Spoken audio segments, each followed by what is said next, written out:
வணக்கம். ட்ரேடிங் பண்ணும்போது எங்க வாங்கணும், எங்க விக்கணும்னு ஒரே கன்ஃபியூஷனா இருக்கா? கவலையே வேண்டாம். இன்னைக்கு நாம பார்க்க போறது எந்த விதமான யூகமும் இல்லாம ரொம்ப தெளிவான சிக்னல்ஸ் மட்டும் வச்சு ட்ரேட் பண்ற ஒரு சூப்பரான ஸ்ட்ராட்டஜி. வாங்க ஸ்டெப் பை ஸ்டெப்பா பார்க்கலாம். மார்க்கெட்ல எப்போ என்டர் ஆகணும், எப்போ வெளியே வரணும்னு ஒரு தெளிவான ரூல்ஸ் இருந்தா நல்லா இருக்கும்னு நினைக்கிறீங்களா?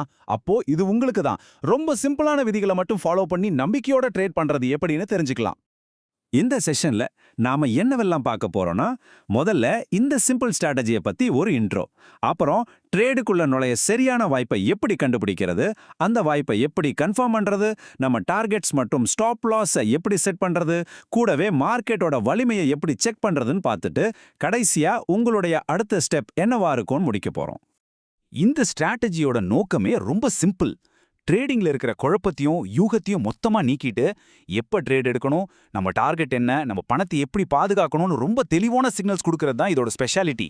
சரி வாங்க, நம்ம ஸ்ட்ராட்டஜியோட முதல் பகுதிக்குள்ள போகலாம். ஒரு ட்ரேட் எடுக்கிறதுக்கான வாய்ப்பு உருவாகுதுங்கிறத நாம எப்படி முதல்ல கண்டுபிடிக்கிறது, அதை பற்றி இப்ப பார்ப்போம். நம்மளோட முதல் ஸ்டெப் மீட் சிக்னலை கவனிக்கிறது. கால் ஆப்ஷன்னா மார்க்கெட் மேல போகும்னு சொல்றது, புட் ஆப்ஷன்னா கீழே வரும்னு சொல்றது. இது ரெண்டும் ஒரு இடத்துல சந்திக்குது பாருங்க, அதுதான் இந்த மீட் சிக்னல். இது ஒரு ட்ரேட் வாய்ப்பு வரப்போகுதுன்னு நமக்கு கிடைக்கிற அலர்ட். இப்ப இந்த சார்ட்டை பாருங்க, இங்க ஒரு பச்சை கலர்ல ஏரோ மார்க் மேல காட்டுது இல்லையா? இதுதான் அந்த மீட் சிக்னல். கால் மற்றும் புட் ஆப்ஷன் சந்திக்கிறத இதுதான் நமக்கு காட்டுது. இந்த சிக்னலை பார்த்த உடனேயே நாம உஷாராகிடணும், அடுத்த கட்டத்துக்கு தயாராகணும். மீட் சிக்னல் வந்ததும் அடுத்து நாம கவனிக்க வேண்டியது என்ட்ரி ஜோன். இது ஒரு குறிப்பிட்ட விலை இருக்கிற பகுதி. பிரைஸ் இந்த ஜோனுக்குள்ள வரும்போது தான் ட்ரேட்ல நுழையறதுக்கான பெஸ்ட் சான்ஸ் நமக்கு உருவாகும். இந்த சார்ட்ல மஞ்ச கலர்ல ஹைலைட் பண்ணிருக்கேனே, இந்த ஏரியா தான் நம்மளோட என்ட்ரி ஜோன். பிரைஸ் இந்த ஜோனுக்குள்ள வந்ததும் நாம ட்ரேட் எடுக்க தயாராகணும். ஆனா அவசரப்படக்கூடாது. நம்ம ஃபைனல் கன்ஃபர்மேஷன் சிக்னலுக்காக இங்க தான் பொறுமையா காத்திருக்கணும். ஓகே, இப்ப ரொம்ப முக்கியமான கட்டத்துக்கு வந்திருக்கோம். எல்லாம் சரி, ஆனா ட்ரேடுக்குள்ள நுழையறதுக்கு இதுதான் சரியான நேரம். நீ எப்படி நம்ம உறுதியா தெரிஞ்சுக்கிறது? இப்போ இந்த ஸ்ட்ராட்டஜியோட ஹீரோவே இந்த பிரேக் அவுட் சிக்னல் தான். இதுதான் நமக்கு கிரீன் லைட் மாதிரி. தெளிவா சொல்லணும்னா, இந்த பிரேக் அவுட் சிக்னல் வர்ற வரைக்கும் நாம ட்ரேடுக்குள்ள நுழையவே கூடாது. இதுதான் நம்மளோட ஃபைனல் கன்ஃபர்மேஷன்.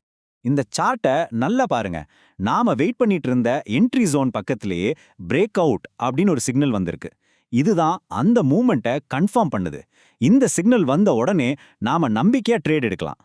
ஒரு ட்ரேடுக்குள்ள போனதுக்கு அப்புறம் அதை சரியா மேனேஜ் பண்றது ரொம்ப முக்கியம். நம்மளோட சேஃப்டிக்கு என்ன பண்ணணும், நம்ம லாபத்தை எங்க புக் பண்ணணும்னு இப்ப பார்க்கலாம்.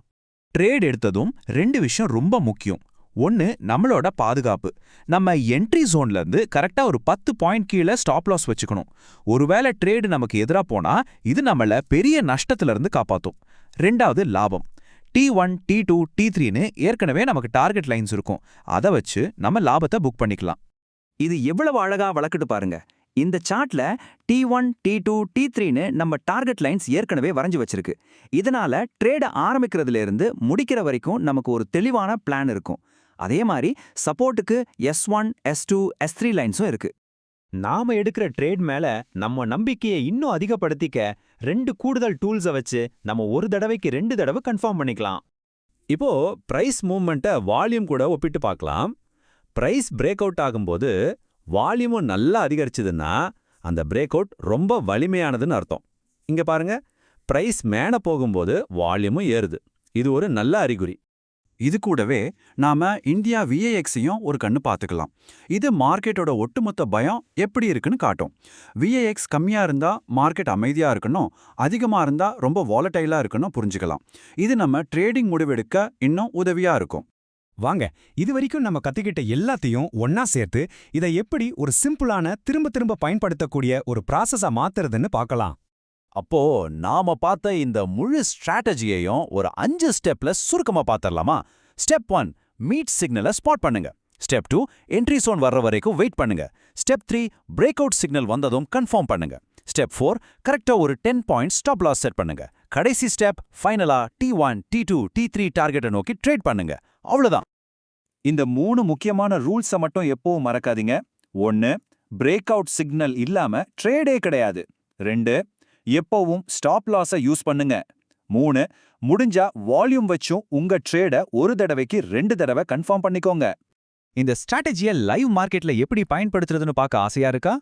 இல்ல இது சம்பந்தமா உங்களுக்கு வேற ஏதாவது கேள்விகள் இருந்தா இங்க கொடுத்திருக்கிற வாட்ஸ்அப் நம்பருக்கு மெசேஜ் பண்ணுங்க 9500628875. இனிமே யூகங்களையும் பயத்தையும் விட்டுட்டு இந்த மாதிரி தெளிவான விதிகளை பின்பற்றி ரொம்ப நம்பிக்கையோட ட்ரேட் பண்ணுங்க. உங்க ட்ரேடிங் பயணம் சிறப்பா அமைய என் வாழ்த்துக்கள்.